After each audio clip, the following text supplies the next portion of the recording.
Hello viewers, this is Akash Iqbal from tracks. कैसे हैं आप लोग? आप लोगों ने देखा होगा कि ट्रैक्स स्टूडियो से हमने डॉक्टर अथर के साथ एक डिस्कशन की थी। उसका टाइटल था the crunch time for AI, artificial intelligence. That means कि एआई में कुछ बड़ा होने जा रहा है और इस पे इस वक्त एक्शन लेने का टाइम आ गया है। लेकिन ये एक्शन रिएक्शन में बदलता हुआ नजर आ रहा है। वो कैसे? कि पिछले 2-3 दिनों से एक खबर है जिसने कि पूरे मीडिया में और कॉरपोरेट वर्ल्ड में तहलका मचा दिया है। वो है एआई का चाइनीज कंपेटिटर डीप सीक। और आते ही इसने क्या किया है, मैं उसके लिए तो मेरे पास अगेन मौजूद है डॉक्टर अतर। आज मेरे डिजिटल स्टूडियो में है ये, क्योंकि ये लाहौर में नहीं है, फिर कैम्ब्रिज में है। तो sir, welcome to the show.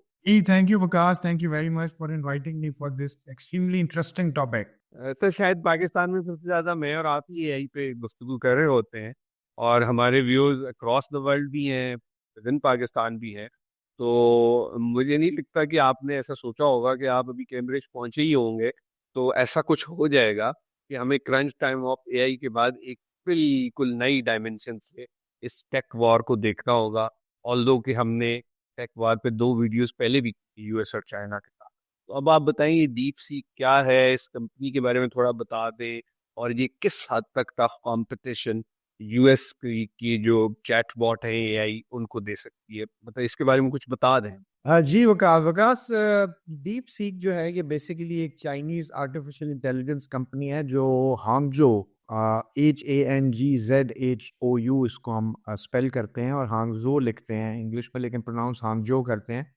वहाँ पे ये कुछ साल पहले एक यूनिवर्सिटी स्टार्टअप के तौर पे इमर्ज की है। और इसने जो अपना गोल बनाया ना, इस कंपनी ने वो बड़ा मजे का गोल रखा। इन्होंने कहा कि जी हम एक डेवलप करने लगे हैं चीज जो, जैसे हम एआई यूज करते हैं ना आर्टिफिशियल इंटेलिजेंस के एक्रोनिम के लिए, इन्होंने कहा कि हम AGI यानी कि आर्टिफिशियल जनरल इंटेलिजेंस हम डेवलप करेंगे।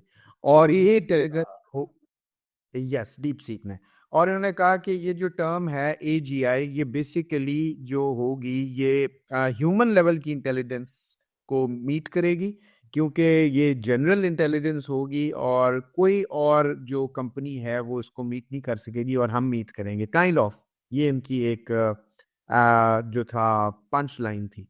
अभी तक वैसे किसी भी दुनिया में कंपनी ने जो ह्यूमन लेवल का वो जो है इंटेलिजेंस, उसको कोई भी टेक्नोलॉजी कंपनी अभी तक मीट नहीं कर सकी। लेकिन एटलीस्ट ये बहुत सारी कंपनियां इंक्लूडिंग डीप सीक और जैसे ओपन एआई है, इन्होंने ये अपना स्कोप और मैंडेट रखा है कि हम ह्यूमन इंटेलिजेंस को मीट करेंगे।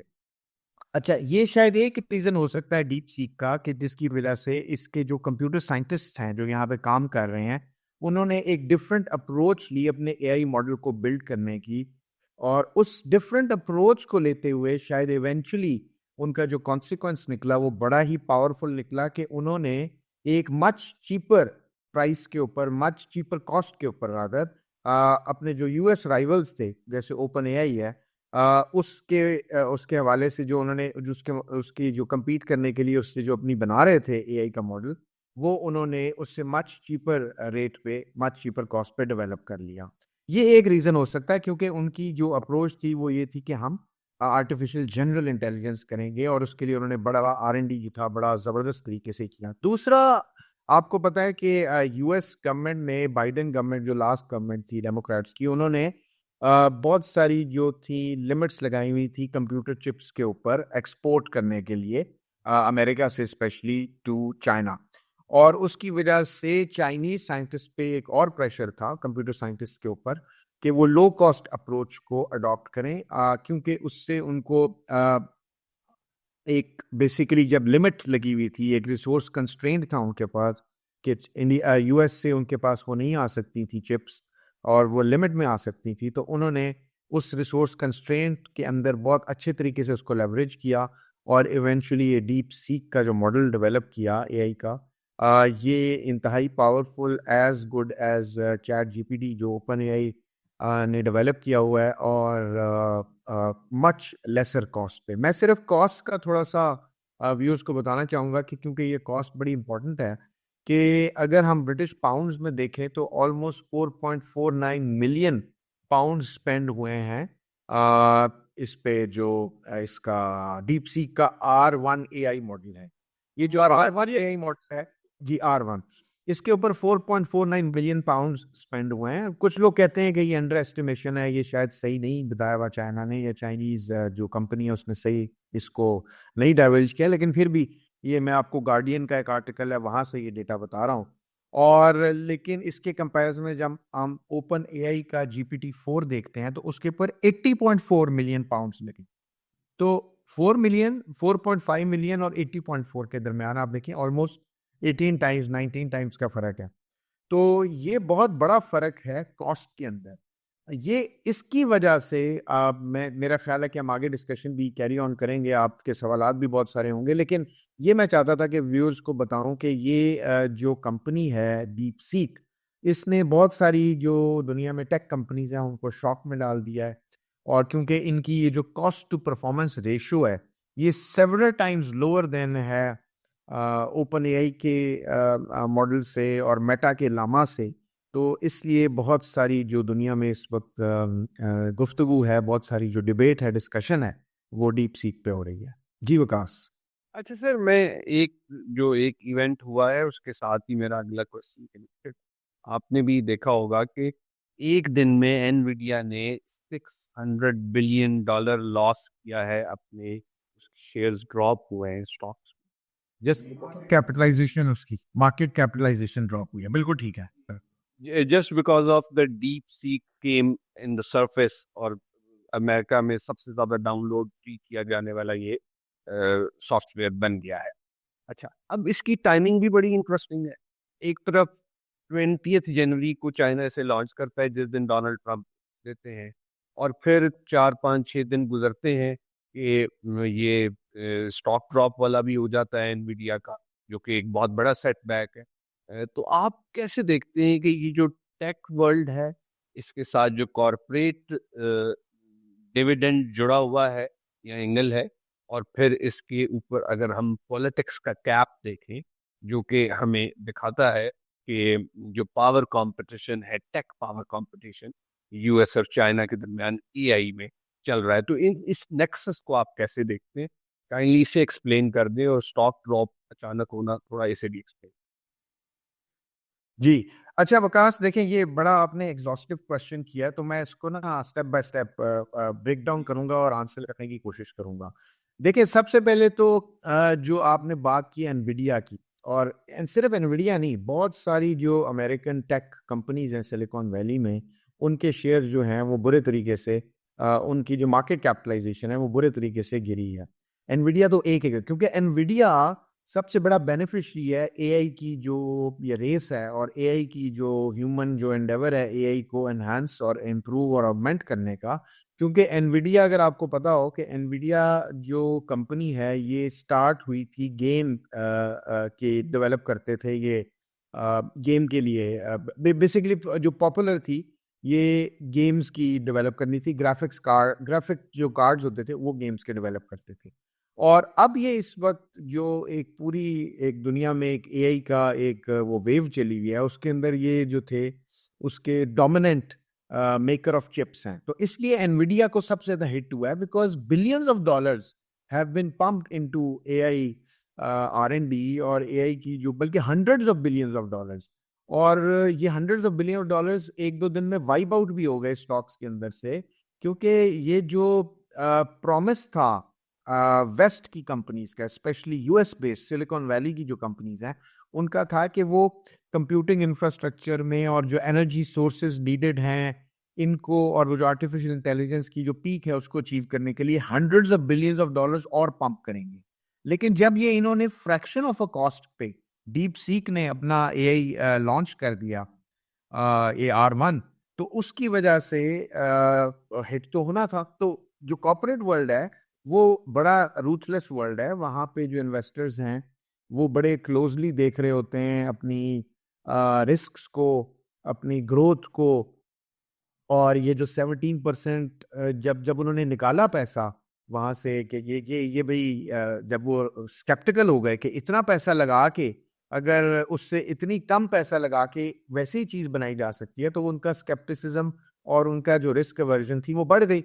और इसकी वजह से एनवीडिया की 17% प्लंजिंग हुई, जो मार्केट वैल्यू है उसके अंदर। अच्छा, दूसरा जो था, अगर आप देखें सिर्फ एनवीडिया का नहीं, बल्कि अगर आप नैस्डैक का कंपोजिट इंडेक्स जो टेक हैवी होता है उसको देखें, तो वो भी 3.1% उसमें डिप आई। इसके अलावा स्टैंडर्ड S&P का जो 500 इंडेक्स होता है वो 1.5% डिक्लाइन किया, माइक्रोसॉफ्ट 2.1% डिक्लाइन किया। और सिर्फ ये जो थी ट्रेडिशनल टेक नेम्स में नहीं बल्कि डिक्लाइन हुआ, बल्कि सीमेंस एनर्जी जो इलेक्ट्रिकल हार्डवेयर सप्लाई करता है एआई इंफ्रास्ट्रक्चर का, वो 20% प्लंज किया। श्नाइडर इलेक्ट्रिक है, French maker of electrical power products, वो 9.5% किया। और जो ट्रेडर्स थे, इन्वेस्टर्स थे, उन्होंने अपनी जो कम वाली रिस्क वाली जगह थी उधर अपना जो शेयर्स जो थे उनको रीअलोकेट किया। फॉर एग्जांपल, कम रिस्क वाली कंपनियों में कोका कोला एक नाम है, जनरल मिल्स है, हर्शी है, एप्पल इवन है। एप्पल को भी आपको पता है एप्पल का उस तरह की एआई की रेस में नहीं है एप्पल, और वो अपने आप को उसने लेस एक्सपोज रखा हुआ है एज ऑफ टुडे। तो एप्पल ने बल्कि गेन किया है 3.3%। जॉनसन एंड जॉनसन एक कंज्यूमर प्रोडक्ट्स की कंपनी है, उसने गेन किया। तो अगर कॉर्पोरेट की हम आ जाए, सुनी, कोका कोला ने भी आई थिंक गेम किया। जी कोका कोला ने भी गेन किया। I don't have exact figures with me, but Coca Cola ने भी, लेकिन एप्पल ने तो क्लियरली 3.3% गेन किया। तो कॉर्पोरेट वर्ल्ड की तो ये बात है जो आपको थोड़ी सी मैं चाहता था कि एक्सप्लेन कर दूं। साथ ही साथ आपने सवाल किया था, जो आपकी दूसरी एंगल था वो था पॉलिटिक्स का, राइट? ऐसे ही था ना? जी सर। जी। अब देखें, ट्रम्प ने, आपको पता, ट्रेड वॉर का कॉन्सेप्ट जो था, ट्रम्प ने बहुत उसको हैवीली उस पर डिपेंड किया, और बहुत ज़्यादा अमेरिकन जो थे बेशक डिवाइडेड हुए ट्रम्प के पिछले दौर में, लेकिन ट्रेड वॉर में वो यूनाइटेड थे। और उनके ऊपर उनके साथ उनको एक रास्ता दिखाया गया कि जी अगर चाइना के राइज को रोकना है तो चाइना के साथ हमें ट्रेड के अंदर बहुत स्ट्रिक्ट टर्म्स करनी है। और हमने जो आपने बताया कि पहले वीडियोस किए हैं टेक वॉर पे, specially between China and US, उसके अंदर भी हमने ये मेंशन किया था कि AI is one component of their tech war. Quantum एक और है, क्वांटम जो टेक्नोलॉजीज हैं उनके ऊपर भी इनकी बहुत सारी वॉर होनी है। और चाइना इसको क्वांटम टेक्नोलॉजीज में ऑलमोस्ट $15 बिलियन खर्च कर रहा है, which is much more than US. US से 3 या 4 बिलियन की बड़ी खर्च कर रहा है, perhaps the highest in the world. perhaps the highest in the world. तो ये perhaps नहीं बल्कि I think surely the highest, $15 billion on quantum technologies I think is surely the highest in the world. No other single country मिल के शायद, जैसे EU reason में शायद, I don't know, शायद EU में भी टोटल $15 बिलियन डॉलर्स नहीं spend हो रहे होंगे। तो ये जो चाइना का राइज है, इसके ऊपर एक किताब बड़ी इंपॉर्टेंट है, किशोर महबूबानी ने लिखी है, हैज चाइना वन। ये किताब है तो लंबी, कुछ 400-500 सफ़ों की है, लेकिन आई थिंक बड़े अच्छे तरीके से उन्होंने इसके ऊपर, इसमें भी टेक्नोलॉजी का जिक्र भी किया है इस किताब के अंदर, और ये मैं व्यूअर्स को रिकमेंड करूंगा ये किताब ज़रूर पढ़ें। लेकिन coming back to the point कि देखें, चाइना का राइज, इस सेंचुरी को लोग चाइना का राइज की सेंचुरी कहते हैं, और ये वेस्टर्न हेमिस्फीयर की जो डोमिनेशन है वर्ल्ड अफेयर्स के ऊपर 200-300 साल की, उसके डिक्लाइन की सेंचुरी कहते हैं।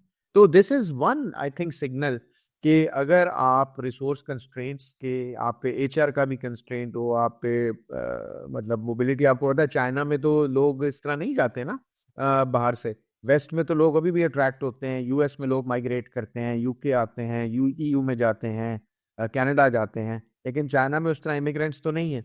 और फिर आपके ऊपर चिप्स की भी लगाई गई हो पाबंदियाँ, आपके ऊपर और भी बहुत सारी पाबंदियाँ हों, और फिर आप ऐसी चीज़ निकाल दें कि जो आप ज़्यादा अच्छा व्यूअर्स को एक्सप्लेन करेंगे कि स्पटनिक मोमेंट भी कहते हैं ना इसको, अमेरिका के लिए, ये जो डीप सीक लॉन्च हुआ है। तो ये दूसरा। और तीसरा देखें, इकोनॉमिकली जो तीसरी डायमेंशन है, कॉर्पोरेट वर्ल्ड का तो इफेक्ट शो होना ही था, क्योंकि बिग टेक कंपनीज हैं ही यूएस में, और स्पेशली सिलिकॉन वैली में। और पॉलिटिकल, मैंने आपको बता दिया, China wants to show to the world के क्योंकि इकोनॉमिक, पॉलिटिकल इकोनॉमी का पार्ट है ना, तो पॉलिटिक्स और इकोनॉमिक्स बड़े जुड़े होते हैं। और इकोनॉमिकली जो कंट्रीज अमूमन फ्लरिश करती हैं, उनकी पॉलिटिक्स भी स्ट्रांग होती है, उनकी मिलिट्री भी स्ट्रांग होती है। इवेंचुअली इकोनॉमीज़ की जंग है, और इकोनॉमीज़ में भी देखें अब चाइना इस तरह की चीज़ें टेक्नोलॉजी के अंदर, जैसे क्वांटम की हमने जिक्र कर दिया, एआई का छोटी सी वीडियो में हम और चीज़ें शायद इतनी लंबी नहीं डिस्कस कर सकेंगे, लेकिन this is eventually going to boost China's economy. Investors वहाँ पे जाएंगे और लोग वहाँ पे इन्वेस्टमेंट के लिए रेडी होंगे। जी विकास। सर आपने बहुत अच्छा एक्सप्लेन किया। मैं इसको बस सम अप करते हुए वो स्पुतनिक मूवमेंट वाली बात थोड़ी सी एक्सप्लेन कर दूं पॉलिटिकल एंगल से। मिड ऑफ 20th सेंचुरी जब सेकेंड वर्ल्ड वॉर खत्म हो गई थी तो पावर कंपटीशन यूएसए और यूएसएसआर के दरमियान शुरू हुआ। तो ऑब्वियसली जब पावर कंपटीशन होता है सुपर पावर्स में तो वो एक दूसरे को सरप्राइज देती हैं, कोई इनोवेटिव या चेकमेट ला के सामने। तो स्पुतनिक जो सैटेलाइट स्पुतनिक 1 के नाम से पहला ऑर्बिट में भेजा, वो सोवियत यूनियन यानी सोवियत रशिया ने भेजा था। And that was an eye opener for US at that time. But उसके बाद नासा ने जो कमबैक किया था उससे फिर जो यूएसएसआर की मोनोपोली शुरू में होती नजर आ रही थी वो काफी जल्दी कुछ 30-40 साल में खत्म हो गई थी। और NASA is still a big giant in that outer space field। अच्छा, अब अगर हम चाइना को देखें तो जब प्रेसिडेंट बाइडेन इलेक्ट होके आए थे 2020 में तो चाइना ने उन्हें भी सरप्राइज दिया था। उन्हें सरप्राइज ये दिया था कि चाइना ने आसियान की समिट में एक ऐसा ट्रेड अलायंस सरफेस करके दिखाया था जिसमें जो बहुत क्लोज यूएस एलाइज हैं लाइक जापान, वो भी उसका हिस्सा थे। और चाइना ने बताया था कि 7 साल लगे थे इस ट्रेड अलायंस को फॉर्म करने में। वो फिर बाद में उतना प्रोएक्टिव तो नहीं रहा, यूएसए ने अपना इन्फ्लुएंस असर्ट किया, लेकिन बहरहाल ये एक चेकमेट था। प्रेसिडेंट शी जिनपिंग ही प्रेसिडेंट थे चाइना के। और अब क्योंकि प्रेसिडेंट डोनाल्ड ट्रंप बहुत वोकल रहे हैं, इन्हीं के दौर में ट्रेड वॉर की टर्म आई। और अब मुझे ये लग रहा है कि ट्रेड वॉर और tech war hand to hand चलेगी इनके दौर में। लेकिन अब ये है कि चाइना ने एक दफा फिर अपनी इस ट्रेडिशन को बरकरार रखा है और एक सरप्राइज दिया है नए आने वाले यूएस प्रेसिडेंट को, जिसकी प्लेट पहले ही फुल है with multiple international and regional political issues।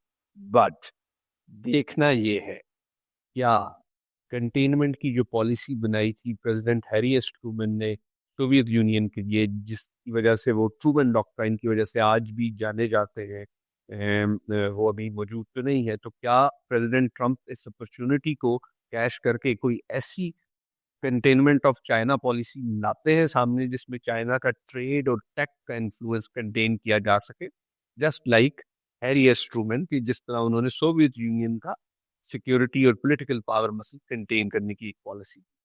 मेरे एंड से ये है। I think we should thank you very much. ये आपने बड़ा अच्छा इंटरेस्टिंग पर्सपेक्टिव इसमें ऐड कर दिया डिस्कशन के अंदर व्यूअर्स के लिए, और स्पुतनिक के हवाले से और उसकी वो सारी जो साइंस है उसकी जो डायनामिक्स है। मैं यहाँ पे एक चीज़ और मेरा ख्याल है मैं स्किप कर गया जहन से मेरे, वो ये था कि मैं बताना चाहूँगा व्यूअर्स को कि ये बहुत इंपॉर्टेंट क्रिटिकल टाइम था क्योंकि लास्ट वीक एनवीडिया ने सॉरी ओपन एआई और सॉफ्ट बैंक है उसने मिलके एक प्लान अनाउंस किया था कि वो नेक्स्ट 4 years में, जस्ट 4 years में एआई इंफ्रास्ट्रक्चर में $500 बिलियन पंप करेगी। 500 billion, that is in trillion, right. So अब ये इतना बड़ा धचका लगा है इन सारे प्लान्स को कि बिलियन डॉलर ड्रॉप हो गया है। हाँ, सो देखें उसको 600 बिलियन की मार्केट कैप डूज हुई है। तो जिस दिन मंडे, और ये आपको पता है लास्ट वीक लॉन्च हुआ था डीप सी। तो और अभी यूके में, जैसे यूके में तो श्योरली ये सबसे हाईएस्ट डाउनलोडेड ऐप थी एप्पल स्टोर पे। तो ये चीज़ें जो है ना ये बड़ी इंटरेस्टिंगली आगे अनफोल्ड होंगी। लेकिन the way generative AI is progressing, advancing, it is also very good for humanity I think right now, कि जिस तरह हमारे लिए अब आसानियाँ होंगी और जिस तरह ये कंपटीशन है, तो ये कंपटीशन हेल्दी भी किया जा सकता है रादर देन कि इसको राइवलरी की सूरत सिर्फ दी जाए। Thank you Vikas. Sir thank you for joining me. अब हम मिलते हैं किसी दूसरी वीडियो के लिए, और व्यूअर्स आप अपने कमेंट्स हमें दे सकते हैं। आप हमें टॉपिक भी फर्दर इंडिकेट कर सकते हैं अगर आपको हमारी वीडियो पसंद आती है। Till next time, take care.